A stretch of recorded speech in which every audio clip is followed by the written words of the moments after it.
Eh bien, ce matin, nous allons aborder un sujet peut-être d'intérêt pour vous, un sujet d'actualité. C'est quand Pharaon a l'air plus grand que Dieu. Vous déjà trouvé dans des situations en face des pharaons qui vous donnent l'impression qu'ils sont plus grands que votre Dieu. Ça arrive. Et je crois que nous sommes là maintenant comme Église dans ce pays, confrontés à des défis qui semblent plus grands que notre Dieu. Nous avons des prières qui attendent encore des réponses. Quand Pharaon a l'air plus grand que Dieu. Dans ma jeunesse, le mot computer ou ordinateur était tout à fait inconnu. Mais cette invention a changé tout dans notre vie. Je tiens ici, dans la paume de ma main, un appareil. Tout petit, petit qu'il soit, mais c'est un prodige. C'est mon téléphone avec tous mes contacts là-dedans. Pour ceux qui avaient connu les bottins téléphoniques, le bottin est là aussi. C'est mon horloge. Je n'ai pas besoin de montre ou d'horloge. Je n'ai qu'à regarder pour savoir quelle heure il fait. C'est mon calendrier pour 10 ans. Je peux voir dans les 10 prochaines années les jours, les semaines, les dates. C'est programmé pour cela. C'est aussi ma caméra, mon dactylographe. Je peux écrire dessus. Je fais tout mon travail là-dessus. C'est aussi un projecteur. Je peux projeter sur le grand écran avec seulement ça. C'est mon téléviseur. Je peux regarder des vidéos. Là où je suis, n'importe où. Je peux regarder des vidéos. Et c'est ma bibliothèque avec des centaines et des centaines de livres là-dedans. Là. Je n'ai pas besoin. Ça fait longtemps que je n'ai pas consulté les livres dans ma bibliothèque parce que j'ai tout avec moi ici. J'ai plus que 5 ou 10 dictionnaires là-dedans, dans toutes les langues. Là, dans la paume de mes mains. Je peux tout faire avec cet appareil. C'est aussi un archive, là où je place tous mes documents. Certainement, j'ai fait le double de mes documents, mais c'est aussi mon archive. Pire encore, j'ai tous les jeux dont j'ai besoin pour m'amuser là, la paume de ma main. Pour ceux qui sont de ma génération, avant, pour avoir un téléphone, il fallait avoir toute une boîte et c'était tout un système. Maintenant, tout est là. Je peux passer la journée à parler des vertus de cet appareil. Et on fait un update régulièrement afin de rendre ce petit engin, ce petit miracle, de le rendre encore plus performant. Presque à chaque jour, il y a un ajout. Il faut upgrade. Si un jour, on arrive à ajouter à cet appareil la capacité de faire jaillir l'eau du rocher. Si un jour, on arrive à faire pleuvoir de la nourriture pour une foule affamée, là, avec mon petit appareil. Si on a ajouté la capacité de déplacer toutes les barricades qui sont devant nous, comme Moïse l'avait fait devant la mer Rouge, c'est la capacité de changer l'eau en vin, certainement. Ce serait un bâton de Moïse. Cet appareil serait donc un bâton de Moïse. Avec cet appareil, on pourrait tout faire. C'est exactement de cela que j'aimerais vous parler ce matin. Le bâton de Moïse. Plus grand, plus puissant, plus performant que mon téléphone. Le bâton de Moïse. Moïse, vous le savez, vous connaissez Moïse. Il a rencontré Dieu à un moment de grande confusion dans sa vie. Il avait un projet qui lui tenait beaucoup à cœur, mais il a fait une erreur. Moïse était un guerrier, un grand général, un prince. Mais il était aussi un Hébreu. Il souffrait de voir ses frères accroupis dans la misère et dans l'esclavage, et que lui, il jouissait tous les privilèges de l'Égypte. Il avait décidé un jour d'aller et d'apporter un peu d'aide à ses frères. Et c'est là que ses problèmes avaient commencé. Il a été trahi, il a été rejeté, et maintenant il ne croit plus en rien. Il ne croit plus en Dieu, il ne croit plus en son peuple, à ses frères. Il doute même de sa capacité de réussir sa vie. Et c'est à ce moment-là que Dieu lui est apparu. Vous connaissez l'histoire. Moïse refusait de croire que Dieu était vraiment sérieux. Pour avoir été absent pendant si longtemps, pour avoir été silencieux et indifférent pendant trop longtemps, est-ce qu'il est sérieux maintenant? Il n'a pas voulu embarquer avec Dieu parce qu'il doutait de Dieu. Entre Dieu et lui, c'est le silence maintenant. Je ne vais plus lui parler, je ne veux plus le voir, je ne veux plus l'entendre. Vous est-il arrivé des moments comme ça dans votre cheminement spirituel? Vous est-il déjà arrivé des moments comme ça où vous ressentez quelque chose contre Dieu? Vous ne voulez pas lui parler. Vous refusez d'entendre. Vous questionnez votre Bible, vous questionnez votre Église, vous questionnez votre foi. Et à l'égard de Dieu, vous avez une attitude. Vous voulez garder votre distance à l'égard de ce Dieu. Moïse était là. Moïse était là dans cette situation-là. Je me trouve souvent dans cette situation.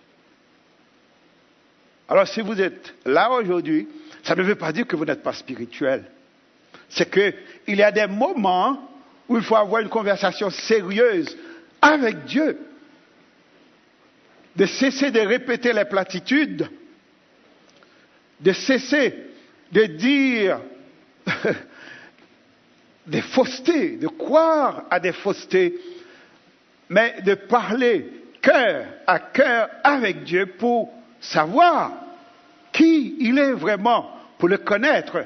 Parce que la Bible dit, les voies de Dieu ne sont pas nos voies. Il ne voit pas les choses comme moi je les vois.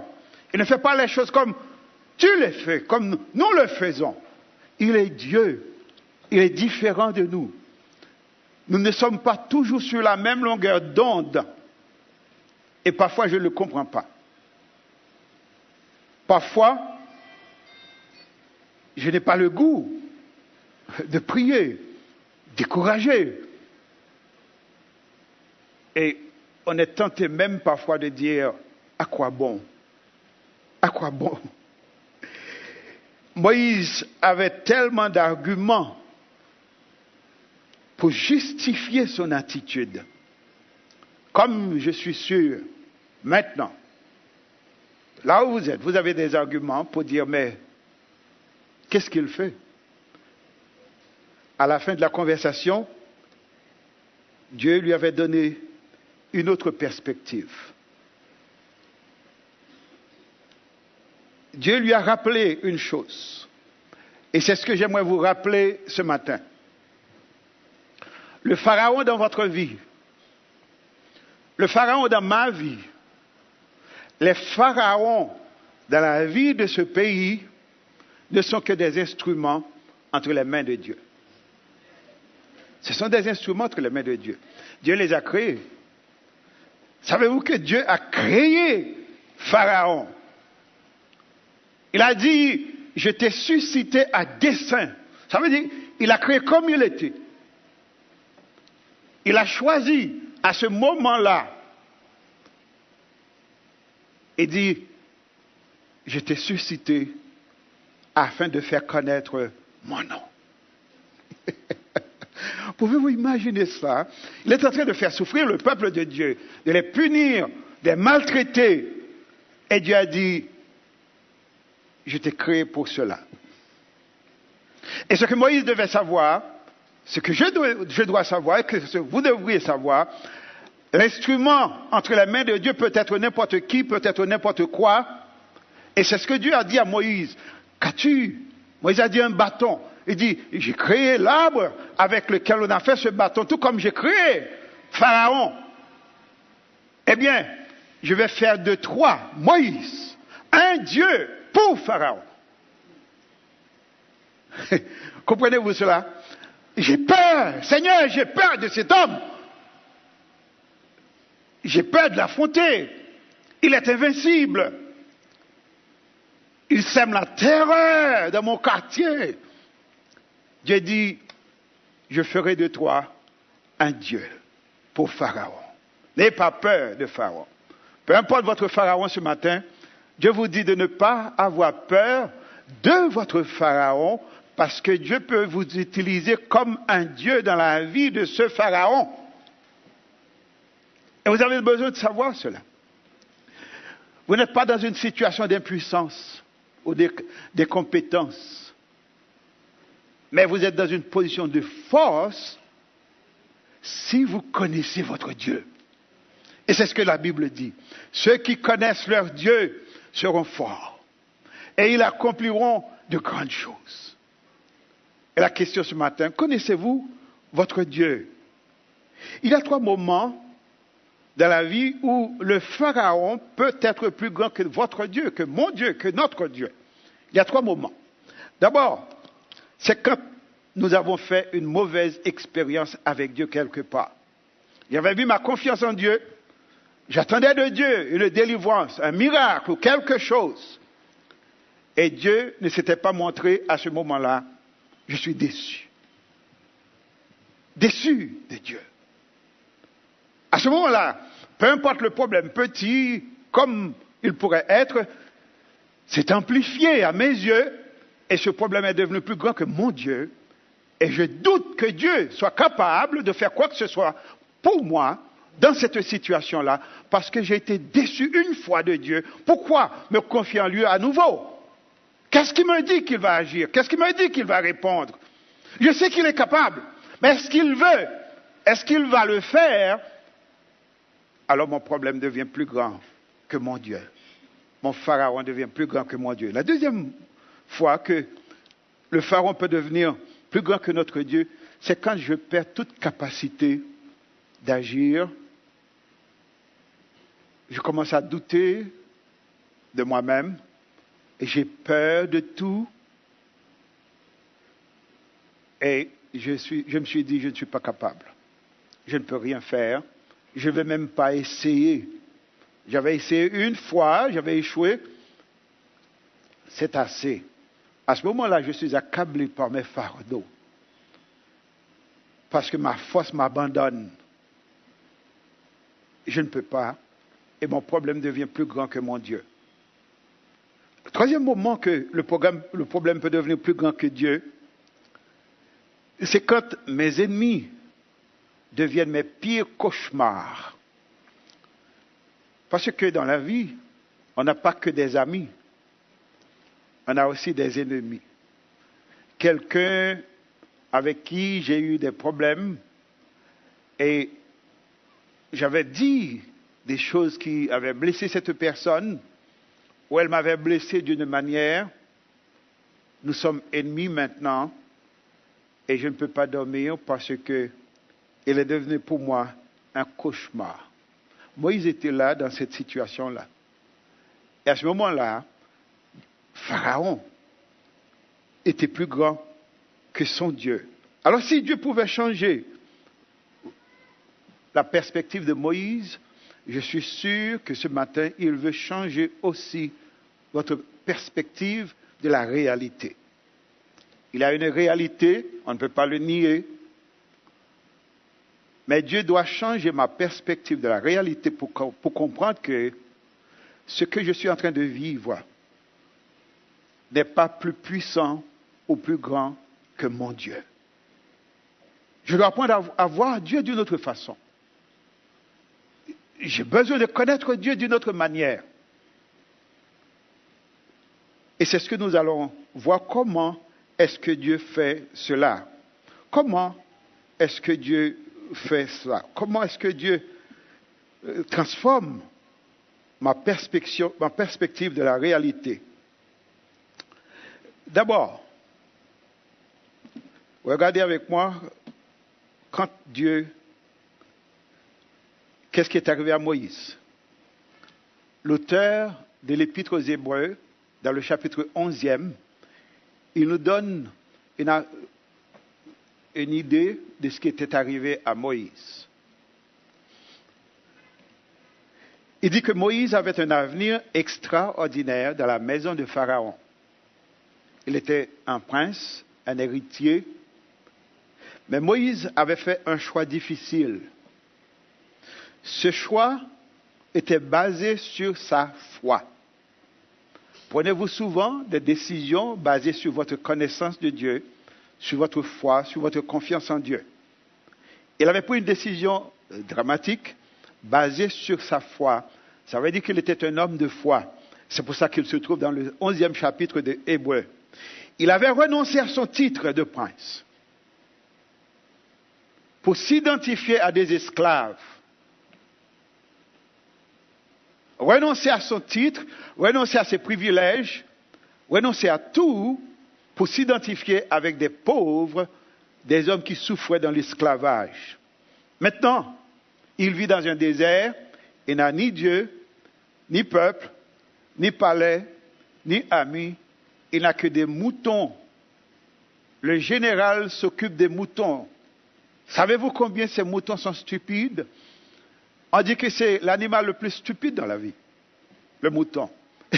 C'est peut-être pour ça que Dieu regarde et dit qu'il est le berger, parce qu'il sait que parfois nous ne sommes pas capables de nous orienter, de nous retrouver. Et il a fait tout cela. Maintenant, Dieu est absent. Et c'est ça le thème du livre de Exode, l'absence de Dieu dans les moments difficiles. Là où vous êtes maintenant, là où nous sommes maintenant en Haïti, sentez-vous la présence de Dieu dans ce qui se passe dans votre quartier? Sentez-vous sa présence? Ah, on vient de chanter, sa présence est là. Hein? En réalité, elle est là. Mais le sentez-vous? Lorsqu'on vous chasse de votre maison, on vous chasse de votre quartier, et que vous vivez comme des gibiers, vous ne savez pas à quel moment on jettera sur vous, je ne sais pas quel nest ou quel filet pour vous prendre comme un animal et vous traiter comme un animal. Sentez-vous la présence de Dieu? C'est ça l'expérience du peuple d'Israël. L'absence de Dieu dans les moments difficiles. Dieu semble être absent. La Bible dit qu'ils avaient crié, ils avaient pleuré, mais Dieu n'était pas au rendez-vous. Ça veut dire que Dieu nous place souvent dans des situations où nous ne savons pas qu'est-ce qu'il fait. Nous n'avons pas de réponse. Quand les gens nous disent, mais où est votre Dieu? On ne sait plus quoi dire. Il semble qu'il est absent. Et ce choix a coûté à Moïse tout. Maintenant, Dieu est arrivé et il a parlé à Moïse.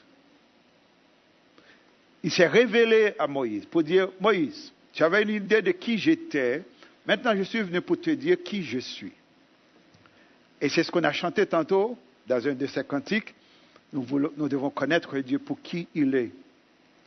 Vous avez une idée de Dieu. Peut-être cette idée est formée à partir de l'enseignement de vos parents, l'enseignement de votre église ou votre lecture personnelle. Dieu dit, je vais te faire connaître qui je suis, moi, l'Éternel. Et il a voulu se révéler à Moïse. Savez-vous que c'est la prière de Paul dans Éphésiens 1, versets 16 à 19. Paul dit, je ne cesse de rendre grâce pour vous, faisant mention de vous dans mes prières, afin que le Dieu de notre Seigneur Jésus-Christ, le Père de gloire vous donne un esprit de sagesse et de révélation. Avez-vous besoin de cette sagesse? Avez-vous besoin de cette révélation? Un esprit de sagesse et de révélation dans sa connaissance. Pour connaître Dieu comme il est. Et qu'il illumine les yeux de votre cœur pour que vous sachiez quelle est l'espérance qui s'attache à son appel et quelle est la richesse de la gloire de son héritage qu'il réserve aux saints, c'est-à-dire à vous. Vous êtes les saints, non pas les pécheurs. Vous étiez autrefois. Maintenant, vous êtes les saints, des enfants de Dieu, et qu'il réserve aux saints. Et qu'elle est envers nous qui croyons. Voyez-vous, c'est de vous qu'il parle. Qu'elle est envers nous qui croyons l'infinie grandeur de sa puissance, se manifestant avec efficacité par la vertu de sa force. Ça veut dire, il prie pour que les Éphésiens connaissent Dieu dans toute sa gloire, dans toute sa force. Je prie que Dieu vous donne ce matin un esprit de révélation afin de connaître Dieu. Afin de connaître Dieu.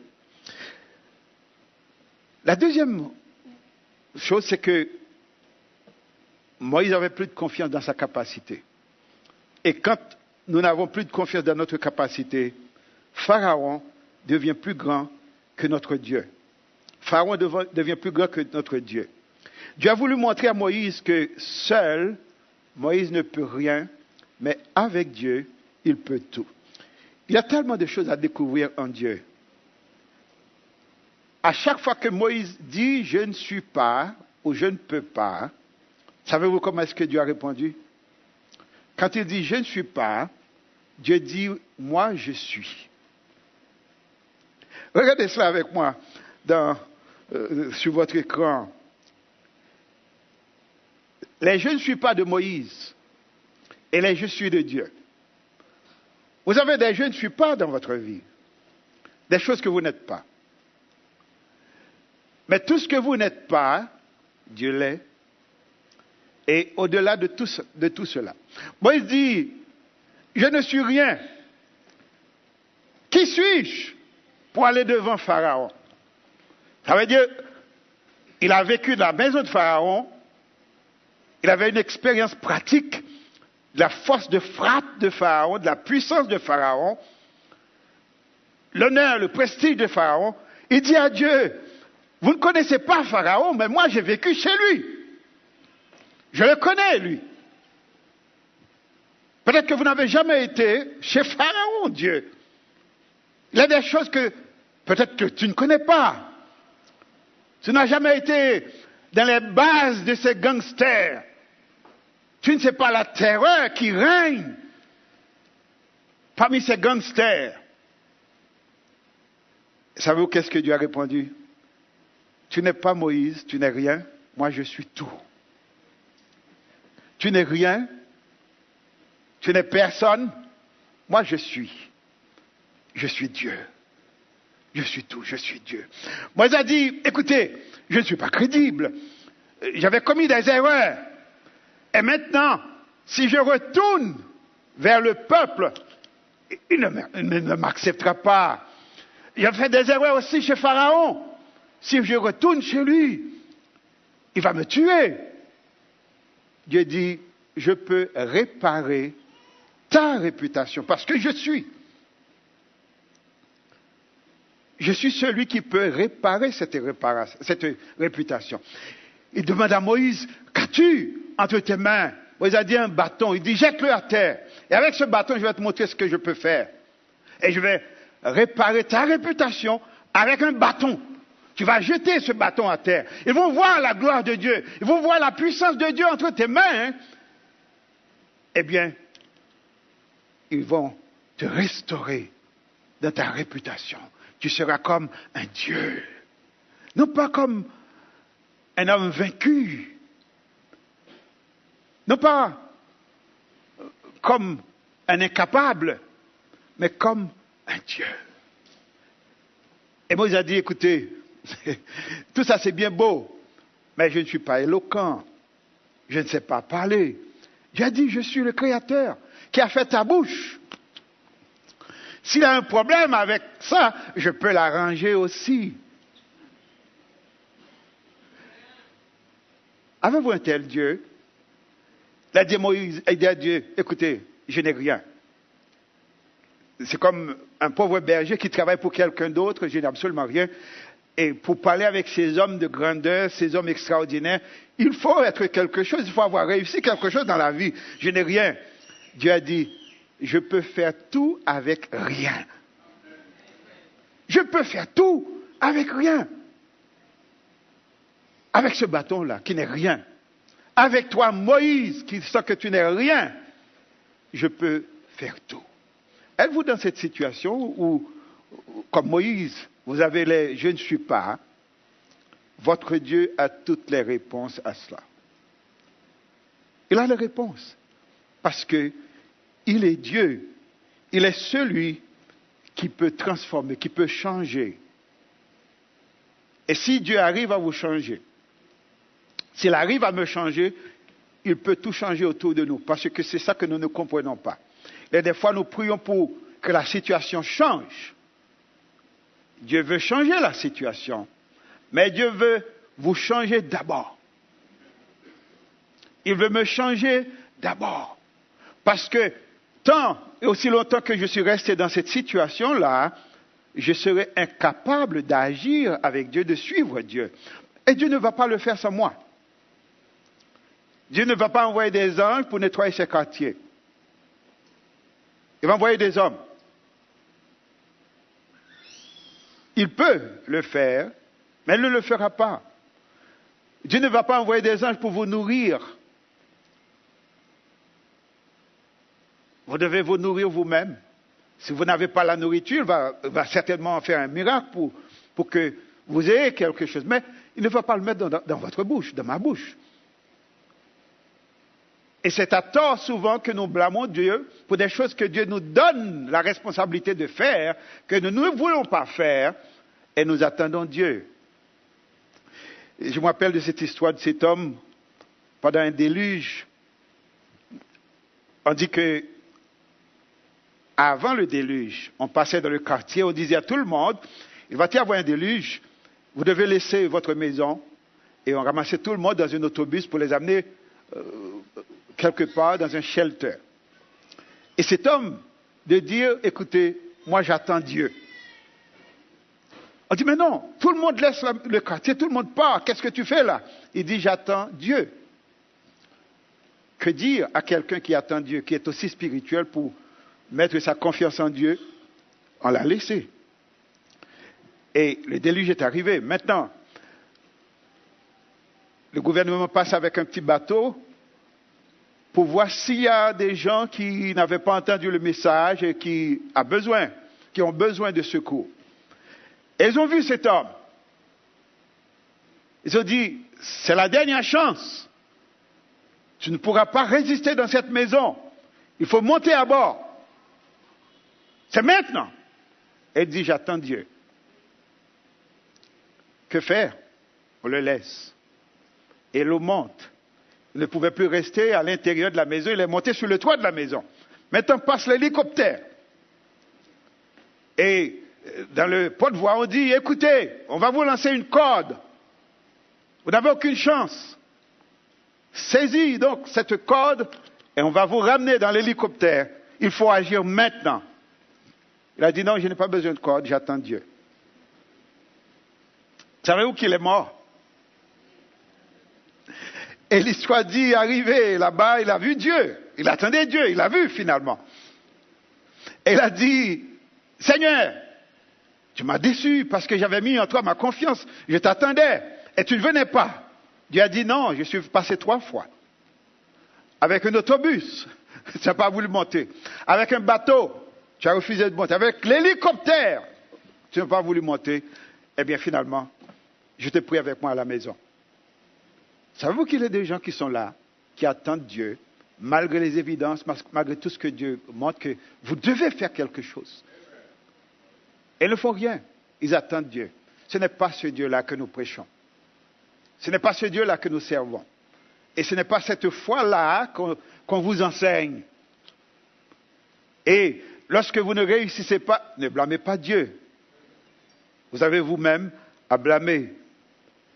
Alors, Pharaon était devenu plus grand que Moïse. Troisième fois que le Pharaon peut paraître plus grand que notre Dieu, c'est quand notre passé nous poursuit. J'ai un passé difficile. Vous avez un passé difficile. Et que ce passé revient à chaque fois pour vous troubler, pour vous déranger. Et Moïse ne l'avait pas dit à Dieu, mais c'était là le problème principal de Moïse. Il avait peur parce qu'il avait laissé des ennemis en Égypte. Il savait que Dieu pouvait délivrer son peuple. Mais il ne disait pas à Dieu exactement son problème. Mais puisque l'Éternel est Dieu, il le savait. Il a dit, Moïse, tous tes ennemis sont morts, ok? Je me suis occupé de tous tes ennemis. Maintenant, la voie est libre. Tu peux retourner en Égypte. N'est-ce pas un Dieu merveilleux? Il sait même ce que nous ne voulons pas lui dire. Il dit, eh bien maintenant, tes ennemis sont morts. Amis, il y a tellement de choses à découvrir de Dieu, tellement de choses à apprendre de lui. Et Moïse est arrivé à un moment, quand Moïse a vraiment rencontré Dieu, il est arrivé à un moment, il a dit, Seigneur, je veux savoir davantage sur toi. Fais-moi voir ta gloire. Avez-vous vu cette première rencontre? Il a dit, non, je n'ai pas besoin de Dieu.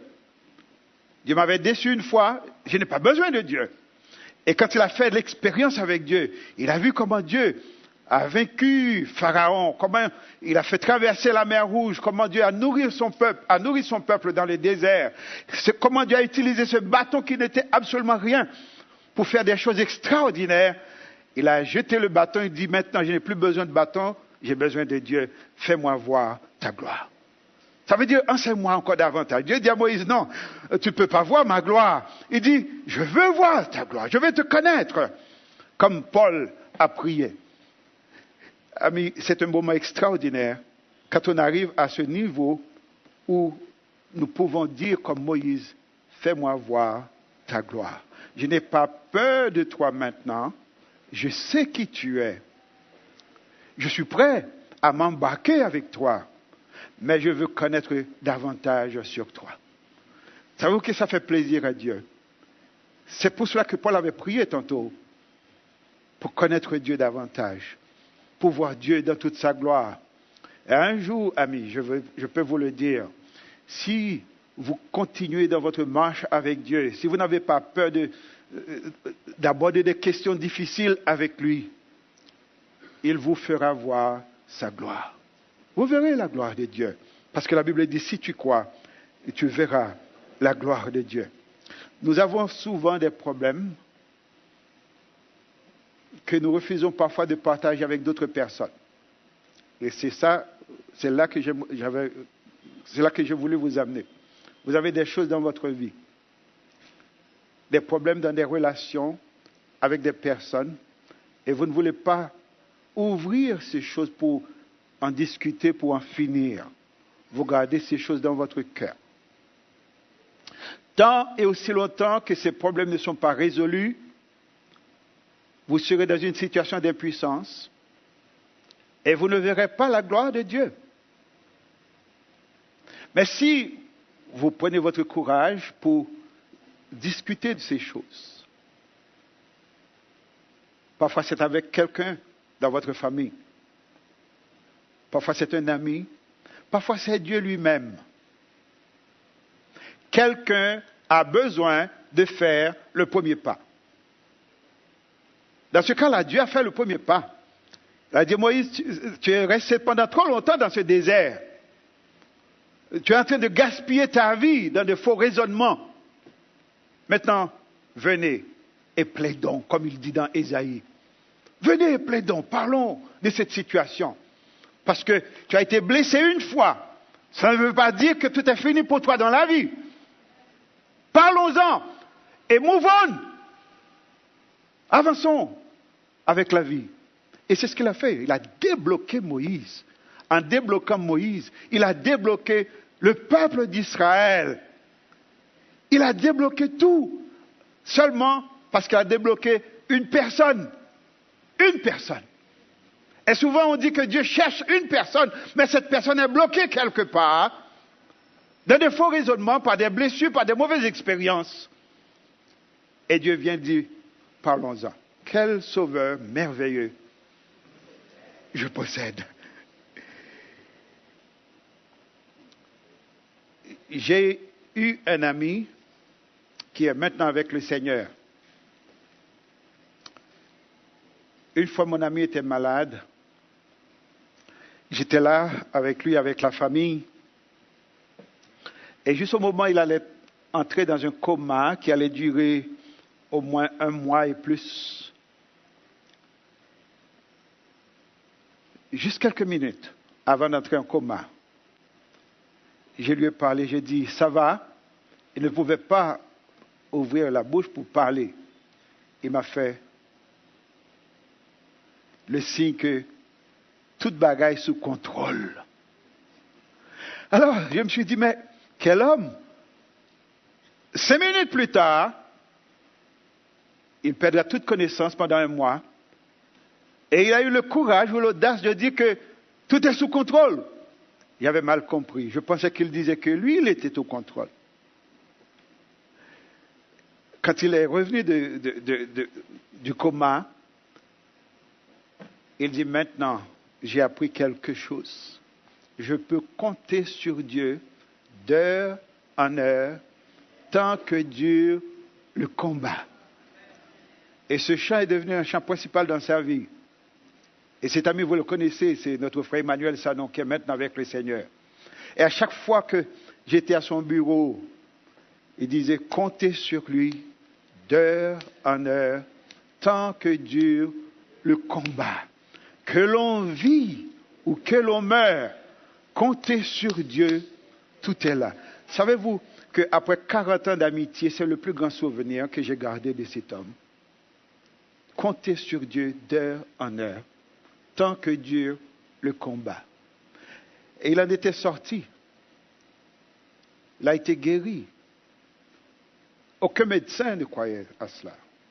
Personne ne pensait qu'il allait revenir. Mais il m'a dit, tout est bien. Pouvez-vous agir ou faire agir votre foi comme cet homme qui était au bord d'un précipice, je dirais. Mais il a dit, tout est bien. Parce que mon Dieu est au contrôle. Amis, nous venons de voir 3 situations où Pharaon peut devenir ou peut avoir l'air plus grand que Dieu. D'abord, c'est une mauvaise expérience dans la vie. Et chacun de nous, nous en avons fait des expériences mauvaises dans la vie. Et ces expériences nous marquent, nous traumatisent et nous empêchent parfois de voir clair. La deuxième situation, c'est quand on a perdu toute confiance dans notre capacité ou dans notre avenir, pour dire qu'il n'y a pas d'avenir. Il y a peut-être parmi vous qui sont là. J'ai déjà été là. Et il n'y a pas longtemps que j'ai eu une conversation sérieuse avec le Seigneur au sujet de quelque chose. Et j'ai parlé sérieusement au Seigneur. Et c'est en parlant au Seigneur qu'il a changé le message que je vais vous partager ce matin, parce que nous nous approchons de l'anniversaire de l'Église. Il avait préparé toute une série sur la vie de l'Église, sur l'Église du village. Et après ma conversation avec Dieu, Dieu dit, c'est ça qu'il faut, c'est de ça qu'il faut parler. Que les gens prennent le courage d'aller parler avec Dieu quand ça fait mal, quand on ne comprend pas, et quand on veut, et quand on doute. Parlez à votre Dieu. Et la situation était difficile, et pour moi, c'est comme si la vie n'avait aucun sens. Sans la réponse à cette question-là, ma vie n'avait aucun sens. Et j'allais peut-être tout remettre en question. Et Dieu a dit, voici la réponse. Il m'a répondu. On perd confiance. La dernière chose, c'est quand le souvenir de nos ennemis nous poursuit. Je sais que j'ai fait des erreurs dans la vie. J'ai peur de refaire face à cette personne ou à cette situation comme on dit en français, chat échaudé craint l'eau froide. Je ne veux plus recommencer. J'ai peur d'avancer. Quand cela arrive, amis, Dieu a besoin de changer votre perspective, tout comme il a changé la perspective de Moïse, tout comme il a changé ma perspective. Pharaon n'est pas Dieu. Votre problème n'est pas Dieu. Votre problème n'est qu'un moment dans votre vie, une situation dans votre vie, mais ce n'est pas la fin de votre vie. Dieu est plus grand que vos problèmes. Il est plus grand que votre situation. Peu importe laquelle. Des troubles de toutes sortes que vous puissiez traverser maintenant, Dieu est plus grand que cela et il est au contrôle. Il est plus grand que votre Pharaon. N'ayez pas peur. N'ayez pas peur. N'ayez pas peur parce que Dieu est plus grand que votre Pharaon. Alors ma prière pour vous, tout comme je crois que c'est la prière de Paul, il y a 3 choses. D'abord, que Dieu se révèle à toi là où tu es maintenant. Qu'il se révèle à toi. Si seulement tu pouvais voir Dieu. Si tu pouvais avoir une vision de Dieu, de qui il est, ça changerait tout. Ça changerait tout.